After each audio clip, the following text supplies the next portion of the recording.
তো এখন এখানে ভিডিও আপলোড কমপ্লিট হয়ে গেছে, শিডিউলে ফেলে দিয়েছি, দেখতেই পাচ্ছ এরকম দেখায় মনিটাইজ অনেই সেই হ্যান 20 তারিখের ভিডিও আজকে পড়ে গিয়েছে। এটা রোদ দেখো, ভয়ানক রোদ রয়েছে এখন বাইরে, আর এই সময় আমাকে বেরোতে হচ্ছে কারণ এপিসোড তো বানাতেই হবে গুরু। গুড মর্নিং সবাইকে, তোমাদের সবাইকে স্বাগত জানাই আমার জীবনের আরেকটা নতুন দিনের নতুন ব্লগে। তো আজকের দিনটা আবার তোমাদের সাথে শেয়ার করতে চলেছি, খারাপ ভালো যেমনই যাবে সবটাই তোমরা দেখবে। আর এখন আমি প্রচণ্ড রোদের মধ্যে বেরিয়ে পড়েছি টোটো নিয়ে, আর সামনের রাস্তাটার ভিউ কিছুটা এইরকম লাগছে এখন আপাতত।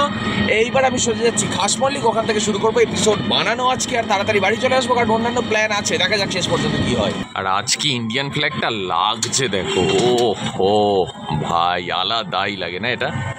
আজকে প্রচণ্ড টাফ সিচুয়েশনের মধ্যে দিয়ে ভাই এপিসোড কমপ্লিট করেছি, কারণ টার্গেট কমপ্লিট করা দিনে দিনে নেক্সট ইম্পসিবল হয়ে যাচ্ছে। যেভাবে রাস্তায় পুলিশ গাড়ি কেড়ে নিচ্ছে না ভাই, বিশ্বাস করো যাদের টোটো চালিয়েই সংসার চালাতে হয় না তাদের জীবন নরক করে ফেলছে ভাই। মানুষ কি করবে, বারবার আমি বলছি, মানুষ কি চুরি ডাকাতি করবে?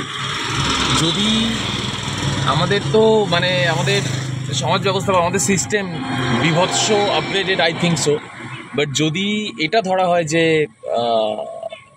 ট্রাফিক রুলস অনুযায়ী টোটো রাস্তায় ওঠা যাবে না, তাহলে সমাজের নিয়ম অনুযায়ী আর কি, যে সোশ্যাল রুলস অনুযায়ী, তাহলে মানুষ খাবে কি সেটাও বলে দেওয়া উচিত। আমার তো তাই মনে হয় যে টোটো যদি রাস্তায় তোলো তাহলে ধরে নেব, কিন্তু রাস্তায় না তুলে এইসব করো, এই ধরনের কাজ করো, তাহলে জীবন সার্ভাইভ করতে পারবে। এটা কে বলবে? ফাইনালি এখন একটু ছাওয়া রাস্তার মধ্যে ঢুকেছি, কারণ পাড়ার ভিতরে রাস্তা এটা। এখন যাচ্ছি হচ্ছে ফোনে রিচার্জ করাবো, সেই জন্য দেখি দোকান খোলা কিনা কে জানে। এই দুপুরবেলা না খোলার চান্সটাই বেশি, এক্স্যাক্টলি তাই বন্ধ ভাই। আজকে কপালটাই খারাপ, পাড়ার যে দোকান থেকে আমি প্রত্যেকবার রিচার্জ করাই, মানে যখনই প্রয়োজন পড়ে এমনি সময় খোলা থাকে, এখন বন্ধ। এবার ভাবতেই পারো যে দাদা অনলাইনেই করে নিতে পারো, অফলাইন কেন করছো? ব্যাপারটা হচ্ছে সব প্ল্যান এদিক ওদিক চেঞ্জ হয়েছে না, একটু জানতে হবে, যার জন্য বুঝতে পেরেছো আমি একসাথে দুটো নাম্বারে রিচার্জ করাবো, তো সেই জন্যই ওহ ভগবান, মানে শান্তি নেই জীবনে। হ্যাঁ মেরে দাও আমাকে, মেরে দাও, মানে ধাক্কা মেরে, হর্ন দিয়ে কেমন ধাক্কা মারো, সোজা ধাক্কা। যা সহ্য করছি, এরপরে যে দোকানে যাচ্ছি যদি দেখি এটা বন্ধ হয়, সিস্টেম ফাড় দেঙ্গে দোস্ত, সিস্টেম ফাড় দেঙ্গে। ও मैं हूँ टार्जन, टार्जन हूँ मैं। ও আসার কি আছে? আচ্ছা আমি দেখিয়ে দিচ্ছি, সামনে কিন্তু রাস্তা পুরো ফাঁকা, ঠিক আছে? আমি একটু স্টান দেখাচ্ছি। ও বাবা সাকার ফিও মা কালী দিব্যি ভাই, যা মাথাটা গরম হচ্ছে না, আমার একটা দোকান খোলা নেই, ভ্যাস কি আঁক। মোবাইলে রিচার্জই করতে পারছি না, একটা দোকানে গেলাম সেখানে আবার জিও রিচার্জ হবে, বিএসএনএল এর হবে না। এবার তোমরা ভাবে অ্যাজ আ বিগ ড্যাড যদি আমার সাথে এই প্রবলেমগুলো হতে থাকে, তাহলে মানে যারা স্মল ড্যাড তারা কি ফেস করছে জীবনে। I really feel sorry for all those small dads. আর বুঝতেই পারছো এখন সন্ধেবেলা, এই যে লাইট ফাইট জ্বলে গেছে রাস্তার, আর আমি এখন বের করছি টোটো, তার কারণ আছে বলছি। তো সন্ধেবেলা বেরোলে যেটা সমস্যা দেখতেই পাচ্ছ, যে পুরো ঝাপসা, কিছু দেখতে পাচ্ছ না। এবার অ্যান্ড 1 2 3 ইয়েস, লাইট জ্বলে গেছে, জিও গুরু। এখন যেটা ব্যাপার হচ্ছে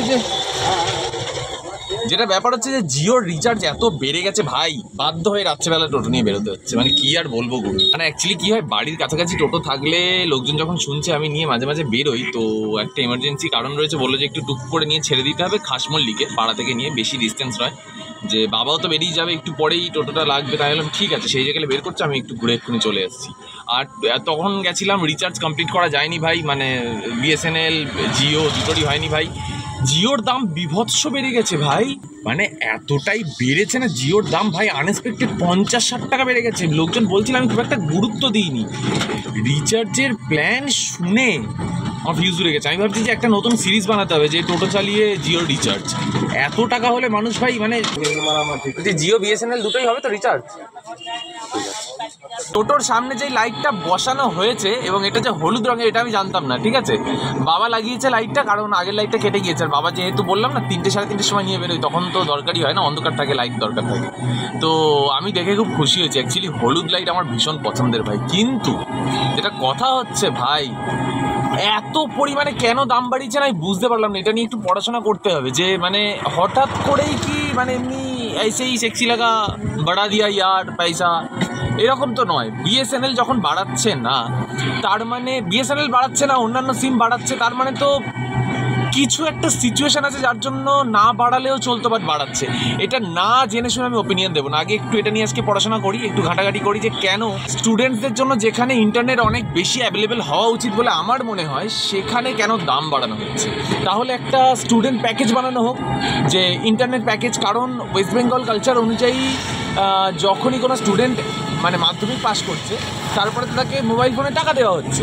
তাহলে সেক্ষেত্রে গিয়ে আমি জানি না অন্যান্য স্টেটের কী অবস্থা, বাট এই স্টেটে যেটা করা হচ্ছে, তার মানে এখানে এডুকেশন ওয়াইজ স্টুডেন্টসদের হাতে স্মার্টফোন প্রমোট করা হচ্ছে। তার মানে তো একটা জিনিস এখানে ভীষণভাবে ক্লিয়ার, যে ওয়েস্ট বেঙ্গলের এডুকেশন কালচারের মধ্যে স্মার্টফোনটাকে প্রমোট করা হয়। এবার স্মার্টফোন তখনই স্মার্ট যখন সেটাতে একটা ইন্টারনেট সাবসিডি রয়েছে। তাহলে এমন কিছু করা হোক যেখানে গিয়ে স্টুডেন্ট প্যাকেজ নিয়ে আসা হোক, যে স্টুডেন্টসদের আই কার্ড বা এরকম কিছু নাম্বার বা এরকম কিছু QR what ever it is, I don't know, যেটাকে বা এই স্টুডেন্টসদের একটা কোড থাকবে, সেই কোডটা ইউজ করলে হয়তো ওদের ডিসকাউন্ট পাওয়া যাবে, রাইট? তো এরকম কিছু হওয়া উচিত বলে মনে হয়, কারণ স্টুডেন্টসদের সব থেকে বেশি প্রয়োজন ইন্টারনেটটা, রাদার দেন বুড়ো হারা লোক। সরি, অফেন্ডেড হয়ে না, যেটা ফ্যাক্ট সেটা ফ্যাক্ট। এখন আমি চলে এসেছি বাড়ির সামনে, আর এখন চাবি হ্যান্ড ওভার হয়ে যাচ্ছে আরেকজনের হাতে। ট্যান ড্রাইভার চেঞ্জ, টোটো আমি দিয়ে দিয়েছি। আমি আত্মত্যাগ করে দিয়েছি টোটোর ওপর থেকে, আমার মোহমায়া ত্যাগ হয়ে গেছে টোটোকে নিয়ে। তো যেটা ব্যাপার হচ্ছে যে 50 টাকা পেয়ে গেছি এইটুকুর জন্যই, অ্যান্ড রিচার্জ হয়ে গেছে, এবার সোজা বাড়ি। হ্যাঁ, এখন ফাইনালি বাড়িতে এসে বসলাম, আর চুলটাও হালকা হালকা ভিজেছে, কারণ বৃষ্টি হচ্ছিলো সেই সময়, রাস্তায় দাঁড়িয়ে বকবক করছিলাম। অ্যান্ড যাই হোক, তো যেটা বলছিলাম ভাই, যে হারে ইন্টারনেটের দাম, বাগে দেখেছে জানলা দিয়ে দেখছে, বকে দিচ্ছে বাগে। এ দেখো বাঘের মাথা দেখছে না, চিটচিট করছে, কারণ বৃষ্টির জল পড়েছে। বাঘে ছাদে গেছিলো, বৃষ্টিতে ভিজে গেছে, আর জল লাগলে যেটা মাথা খারাপ হয়ে যায়। মায়ের একটা কি শাড়ি নিয়ে এখন বসে বসে এইসব করছে। দিয়ে দে বাবা, ঠ্যাঙাবে মা, জানলে দিয়ে দে বাঘে, দিয়ে দে। ভিডিওতে কালকে মা দেখবে, তাই দেখবি, তখন তোকে বকছে। এখন ছিঁড়িস না, দিয়ে দে, দাঁত দিয়ে শক্ত করে ধরে রেখেছে, দেখো।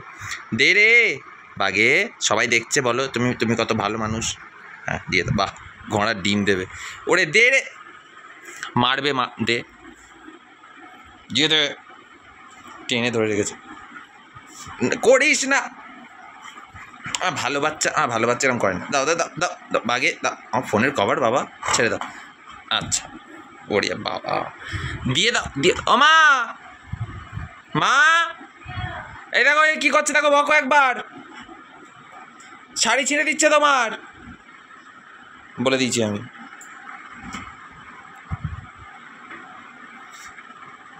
বকো একবার, বকো। কিছু বলবো না তবে। আজকাল দেখেছে মায়ের, আজকাল এরকম বাঁদর তৈরি হয়েছে, আগেও ভালো মানুষ ছিল।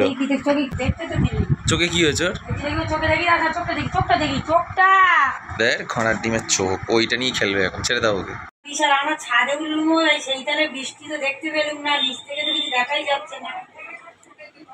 মা অ্যাকচুয়ালি মায়ের বান্ধবী ফোন করেছে, গসিপ করছে, শোনো। ঠিক আছে, শুয়ে থাক, বিশ্রাম নে আজকে। না বিশ্রাম নে। অ্যাকচুয়ালি কেসটা হচ্ছে, এরা সারাদিন আড্ডা মারে, ঠিক আছে? মানে এই কয়েকজন মায়েদের সব বান্ধবী টান্ধবী আছে, এটা করা উচিত ভাই।